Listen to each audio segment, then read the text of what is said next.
We'll begin now. Hello, everyone. First, I'd like to welcome our guest or interviewee. Thank you for joining our meeting today.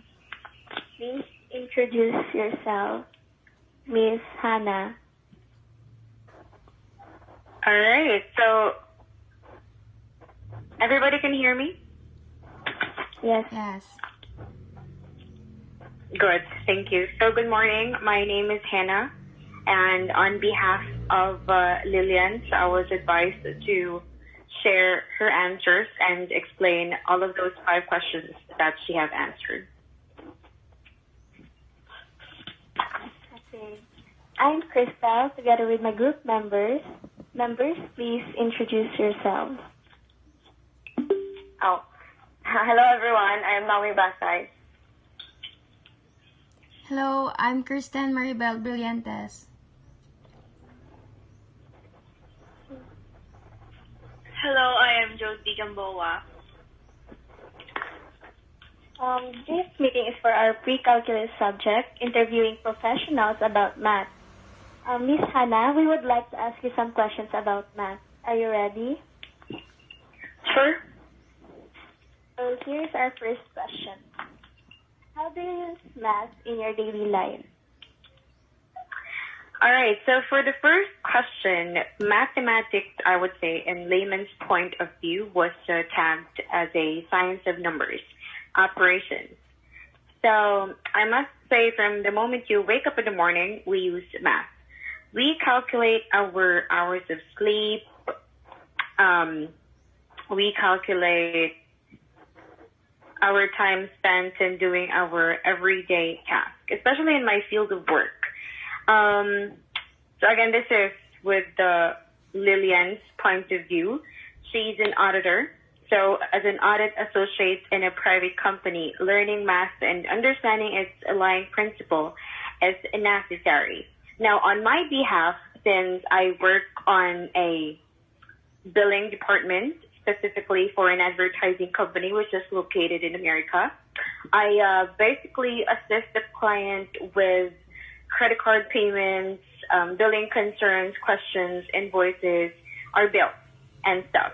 So I'd say, especially when you receive the phone call from a customer, you basically try to manage their time and your time on offering help. So that's what I have for the first question, both on Lillian's point of view and my personal answer.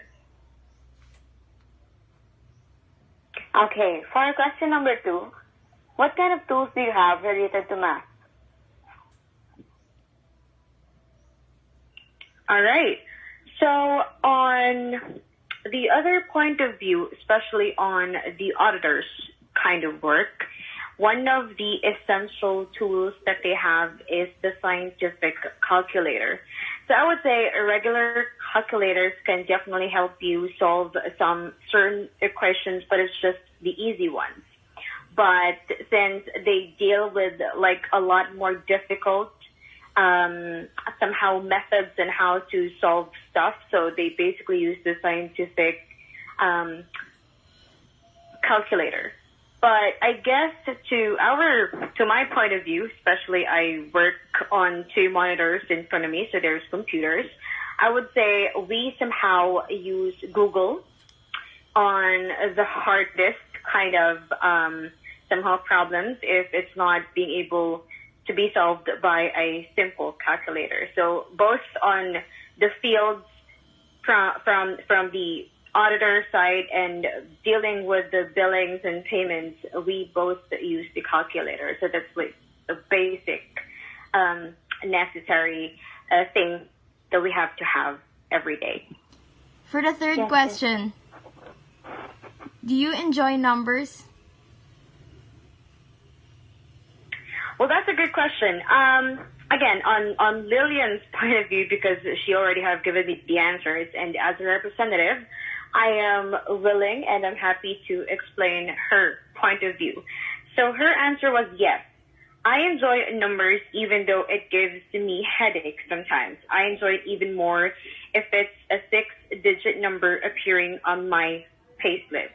So that's on her point of view. Now, on my point of view, I would say I really appreciate as well 6-digit numbers on my salary or my payslip, but I would say on my work, I'd say it is so hard to calculate, to be honest. But, it gives you the satisfaction when you're able to, like, solve the equation or the problem, and gives you the kind of joy where you have surpassed the test and you're able to have a solution on that certain problem. So, yes, I would say I enjoy dealing with numbers. Give me one example, if you remember, of an interesting problem you solved.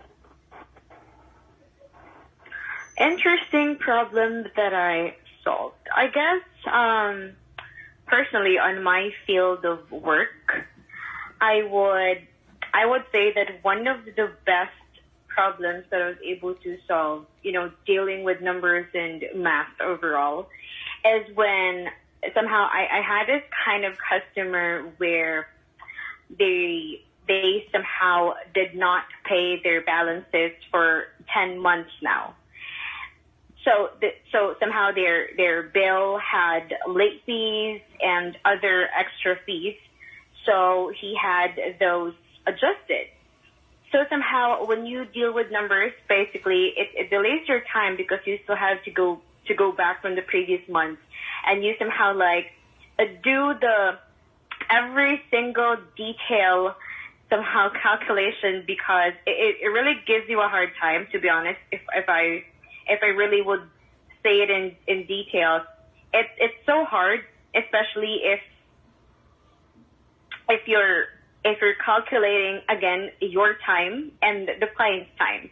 So sometimes it's hard, but at least I was able to help him. I was able to tell him that this is the balance you have to pay, and he was happy. I was satisfied and happy, and I got a good score. So on Lillian's point of view, by the way, she had answered that 8 months ago, when I was still a trainee, we went to one of our company's retail trade store. I was told to count the entire cash in the store on that day and to subtract the sales amount that was intended for yesterday's transaction. So again, that part is hard. So she was told to subtract the sales that was intended for yesterday's transaction. So I did calculate it and use the appropriate operation. So basically, again, it may be math, but I would say on every kind of problem, there's a different equation or proper way of solving the problem. So, I mean, it may be just a general math overall, but to solve a certain problem, there's a corresponding certain solution. So that's what we have, I guess, for the number 4 question. Okay, for the last question. Do you think math is important? All right. So since this is the last question, I would definitely say, again, I would answer on Lillian's point of view, since I'm her representative, so I would let her answer first. So she answered this way: yes, I do believe that math is important, not just for me, but also for the economy. Now, to expand this, I've been an agriculture student that deals with or has the major in agricultural businesses. But somehow when I got to do this kind of work on the billing department of a certain advertising company, basically it was hard. So still, I would say that for during the experience, it may be hard, but helping not just the economy of the Philippines, but of course helping other people to somehow go through every numbers, go through every processes, and go through every solution is a very big thing. And knowing it's math, that somehow gave you the kind of relationship, because somehow if you're able to help the client solving their issues, you became their friend. So it's like giving you the overall feeling that that's a good feeling. You're having a good day. And I would say math everywhere, even if I deny that I hate this subject before. I would still appreciate, and I'd be honest that I guess every day on every hour, you use math to estimate everything, to calculate everything, and to somehow count everything that you have. So that's all of the things I have in mind for my answers. And thank you so much for giving me all those questions and for your time. Thank you, Miss Hannah, for answering all the questions. And also, I want to thank you for giving us some short time to join this meeting. This is really a big help to us. Sure, no problem. Thank Well, I you. guess this is the end of this interview. So to end this, I would like to thank you all for making this interview possible, especially to Miss Hannah Ruth Basay, representing Miss Lilian Basay, which has a very tough schedule. Although Miss Lilian Basay didn't manage to attend this, but still, she managed to answer the questions and address it through a representative. And also, thank you for giving your own point of view. And we really learned a lot about how math is being applied in everyday lives and how useful and important